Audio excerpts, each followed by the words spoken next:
తమ్ముడు, దేవేంద్రుడు నాకు 1000 సంవత్సరాల ఆయుర్దాయం వరమిస్తే కాళికాదేవి నీకు 2000 సంవత్సరాలు ఇచ్చింది. దీన్ని బట్టి నేను గతించాక నువ్వు 1000 సంవత్సరాలు జీవించి ఉండాలి.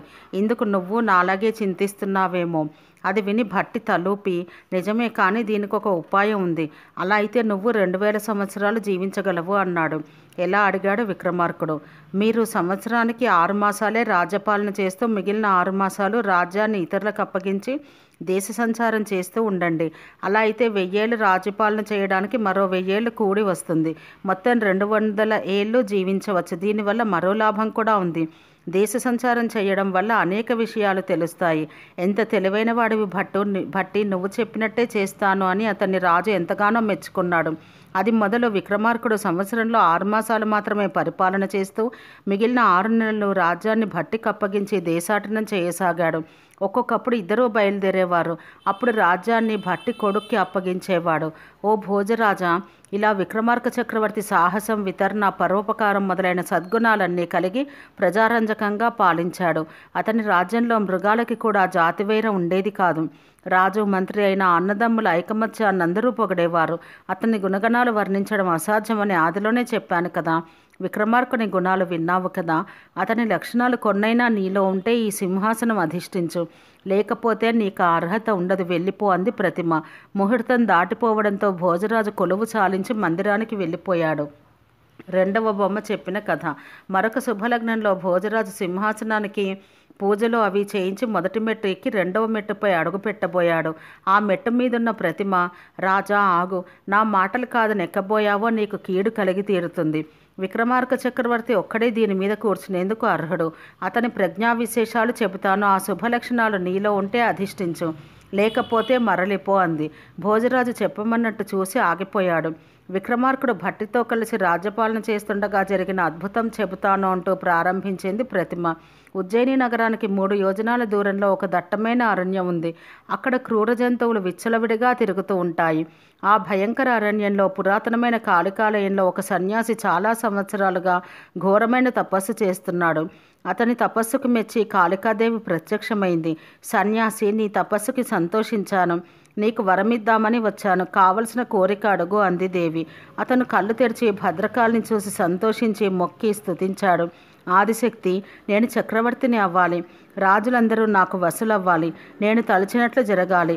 నేను తలుచుకోగానే నువ్వు ప్రత్యక్షమై నా కోరికలు తీరుస్తూ ఉండాలి. ఇంతేకాక భేతాళుడు నా ఆధీనంలో ఉండి నేను చెప్పినట్లు చేస్తూ ఉండాలి. ఈ వరాలు ప్రసాదించు అన్నాడు. సన్యాసి, నువ్విప్పుడు కోరిన వరాలు సామాన్యంగా పొందదగినవి కాదు. ఈ వరాలు నేను నీకు అనుగ్రహించాలంటే నేను సంతృష్టి చెందేలా హోమం ఒకటి ప్రారంభించి 100 రాజులని హోమగుండంలో అర్పించి దహించాలి. 100వ తల ఎంతో ప్రసిద్ధి చెందినవాడు, రాజాధిరాజు, ధైర్య సాహసాలు, వితరణ మొదలైన సుగుణాలన్నీ కలవాడైన చక్రవర్తిదై ఉండాలి. అలాంటి రాజును నువ్వు ఇక్కడికి తీసుకువచ్చినప్పుడు ముందుగా భేతాళుడిని పట్టి తెమ్మని నియమించు. అలాంటి గొప్పవాడికి కానీ భేతాళుడు వశం కాడు. అలాంటి రాజును నీ దగ్గరకు తీసుకువచ్చాక నా మహిమ వల్ల భేతాళుడు నీకు వశమవుతాడు. ఇదంతా నీకు అసాధ్యం అనిపిస్తే తపస్సంపన్నుడైన ఒక సన్యాసిని తెచ్చి అతని శిరస్సును ఖండించి హోమం చెయ్యి చాలు.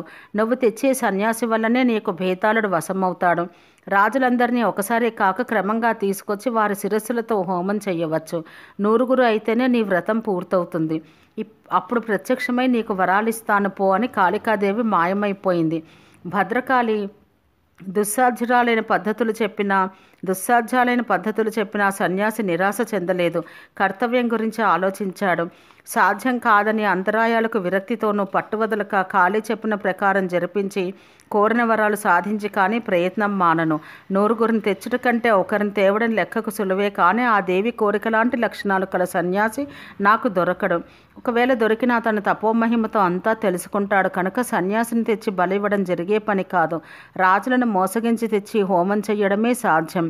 కర్తవ్యం అని నిశ్చయించుకొని గుడి ముందు గుండం తవ్వి అక్కడక్కడ ఉన్న రాజుల దగ్గరికి పోయి సమయానుకూలమైన మాటలు చెప్పి కాళికాలయానికి వారు వచ్చేలా చేసి దేవికి మొక్కించి సాగిలపడినప్పుడు కత్తితో వారి కంఠం నరికి హోమగుండంలో వేయసాగాడు. అలాగా 99 మంది రాజులను చంపి వారి శిరస్సులను హోమం చేశాడు. చివరగా చంపబడేవాడు 64 కళలు తెలిసినవాడు, సకల గుణ సంపన్నుడు, ధైర్య సాహసాలు శౌర్య పరాక్రమాలు గల రాజు అయి ఉండాలని భద్రకాళి చెప్పడం వలన అటువంటి వాడెవడా అని ఆలోచించి విక్రమార్కుడు తప్ప మరెవరూ లేరని అతన్ని ఎలాగైనా తీసుకొచ్చి చంపి వ్రతం పూర్తి చేసుకోవాలని నిశ్చయించుకున్నాడు. ఉజ్జయినికి పోయి పరిసరాలతో నివసిస్తూ రోజు రాజుని దర్శించి అతని మనసు చూరగొనేందుకు తన మహిమతో రత్నాలనే గింజలుగా కలిగిన దానిమ్మ పండును పట్టుకుని రాజసభకి వెళ్ళాడు. మహాత్మా, మీ దర్శనం వల్ల ధన్యుడినయ్యానని స్వాగతం పలికిన రాజుకి, రాజేంద్ర, నీ సత్ప్రవర్తనకు ఎంతో సంతోషిస్తూ ఉంటాం. నీకు సకల శ్రేయస్సులు కలగాలి. నిన్ను చూసి సంతోషిద్దామని వచ్చాను అని దానిమ్మ పండిచ్చి వెళ్ళాడు. అలా 1 నెల రోజుల పాటు జరిగింది. అప్పుడు విక్రమార్కుడు సన్యాసి తనకిస్తున్న పండ్లన్నింటినీ పెడుతూ వచ్చిన చోటుకి వెళ్ళి వాటిలో ఒకదాన్ని పగలగొట్టి చూడగా దానిలోని గింజలన్నీ వజ్రాలని తెలిసింది. మిగిలిన పండ్లను కూడా పగలగొట్టించి చూడగా అన్ని రత్నాలు కలిగినవే. దేవలోకంలో కూడా ఇలాంటివి ఉండవు అని వాటిని మెచ్చుకొని సన్యాసి ప్రతిరోజు రావడానికి, అలా ఒక పండిచ్చిపోవడానికి ఏదో ఒక కారణం ఉండి తీరుతుంది. నా వల్ల అతనికి ఏం ఉపకారం కావాలో రేపతను రాగానే అడిగి తెలుసుకుంటానని నిశ్చయించుకున్నాడు. మర్నాడు అలాగే రాజు అడగగా సన్యాసి, ఓ ప్రభువరేణ్య, నువ్వు చెప్పింది నిజమే. తెలివైన వాడివి కనుక నా ఉద్దేశం చక్కగా గ్రహించావు. నాపై నీకు దయ కలిగించేందుకే ఇలా చేస్తున్నాను. ఇప్పుడు నువ్వే అడిగావు కనుక చెబుతాను. మహారాజా, ఈ పురానికి 3 యోజనాల దూరంగా కల అరణ్యంలో కాళికాలయ ఉంది. నేను ఆ దేవిని ఆరాధిస్తూ అక్కడే ఉన్నాను. దేవికి ప్రీతి కలిగించడానికి వ్రతం పూని హోమం చేసి ఆ వ్రతాన్ని పరిపూర్ణం చేయడానికి నిశ్చయించుకున్నాను.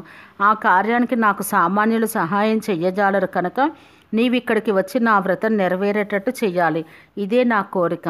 దీనికోసమే ఇంతకాలము నిన్ను ఆశ్రయించానని ప్రార్థించాడు. అందుకు విక్రమార్కుడు నవ్వి, దీనికోసం ఇన్నాళ్ళు కాచుకున్నారా? మొదట చెబితే అప్పుడే సాయం చేసి ఉందును. అనవసరంగా ఆలస్యం చేశారు. ఇదేమంత పని? ఇంకా ఏమైనా కావాలంటే చెప్పండి అన్నాడు. ఇంకేమీ అక్కర్లేదు, ఇది చాలు. అలా అయితే ఆ గుడి ఉండే స్థలము, నేను అక్కడ చేయవలసిన పని, ఎప్పుడక్కడికి రావాలో అన్నీ చెప్పండి. రాజేంద్ర, రేపు రాత్రికి నేను హోమం ప్రారంభిస్తాను. రేపు సాయంకాలానికి నువ్వు ఒక్కడివే వస్తే చాలు. చేయవలసిన పని స్వల్పం. అక్కడికి వచ్చాక చెబుతానని కాళికాలయం గుర్తులు చెప్పాడు సన్యాసి. మర్నాడు ఎవరికీ చెప్పకుండా గుర్రం మీద అరణ్యం చేరుకునే గుర్రాన్ని చెట్టుకు కట్టి సన్యాసి వద్దకు వెళ్ళాడు. అప్పటికే హోమం ప్రారంభించిన సన్యాసి రాజును చూసి నమస్కరిస్తున్న అతనితో, రాజేంద్ర, వచ్చావా? సత్యశీలుడివి. నువ్విప్పుడు మొదట ఒక పని చెయ్యాలన్నాడు. ఏమిటో సెలవియ్యండి అన్నాడు రాజు వినయంగా. సన్యాసి చెప్పసాగాడు. భేతాళుడు వివరం. గుడికి సరిగ్గా తూర్పు వైపు క్రోసెడు దూరంలో ఒక మోదుగ చెట్టు ఉంటుంది. దానికి భేతాళుడు తలకిందులుగా వేలాడుతూ ఉంటాడు. నువ్వు అతన్ని పట్టుకుని కట్టి ఇక్కడికి తీసుకురా. నీలాంటి సత్పురుషుడికి తప్ప అది ఇతరులకి సాధ్యం కాదు, వెళ్ళు అన్నాడు. సరే అని రాజు బయలుదేరాడు. గుర్తులు చూసుకుంటూ మోదుగ చెట్టు వద్దకు పోయి చూడగా దాని కొమ్మకి తలకిందులుగా భేతాళుడు వేలాడుతున్నాడు. విక్రమార్కుడు ఆశ్చర్యంగా చూశాడు. అంతలోనే ఆ భేతాళుడిని నా వద్దకు తెచ్చే వరకు మౌనంగా ఉండాలి సుమా. ఒక్కసారి మాట్లాడావో అతను మళ్ళీ వెనక్కి ఎగిరిపోతాడని సన్యాసి చెప్పిన హెచ్చరిక గుర్తుకు వచ్చింది. అతడు మౌనంగా చెట్టెక్కి కొమ్మకి వేలాడుతున్న భేతాళుడిని పట్టుకొని కట్టి తన వీపు మీద వేసుకుని కొంచెమైనా జంకకుండా సన్యాసి వద్దకు నడవసాగాడు. అంతవరకు ఏమీ మాట్లాడకుండా సులభంగా రాజచేత కట్టబడిన భేతాళుడు విక్రమార్కుడు తను తీసుకుపోతుంటే తనకై తానే మాట్లాడసాగాడు. ఓ మహారాజా, నేను నీకు లోబడి కట్టుపడ్డట్టు అందరికీ లొంగను సుమా. నువ్వు దేవాంశ సంభూతుడివి, సకల శుభగుణాలు కలవాడివి, ధైర్య సాహస వితరణాది మంచి గుణాలతో కూడినవాడివి అని నీకు చిక్కాను. అలాంటప్పుడు ఊరికే ఉండిపోవడం ఉచితం కాదు. ఒక వింతైన కథ చెబుతాను, జాగ్రత్తగా విని తర్వాత నేను అడిగే ప్రశ్నలకు జవాబు చెప్పాలి. నేను అడిగే ప్రశ్నకు జవాబు తెలిసి కూడా చెప్పకపోయావా, ఆ క్షణంలోనే నీ శిరస్సు 1000 ముక్కలవుతుంది. మౌనం వదిలి పలికావో నేను కట్లు తప్పించుకుని పారిపోతాను. ఈ నిబంధనకి నువ్వు బద్ధుడివై ఉండక తప్పదు. నేను చెప్పే కథ శ్రద్ధగా విను అంటూ ప్రారంభించాడు భేతాళుడు.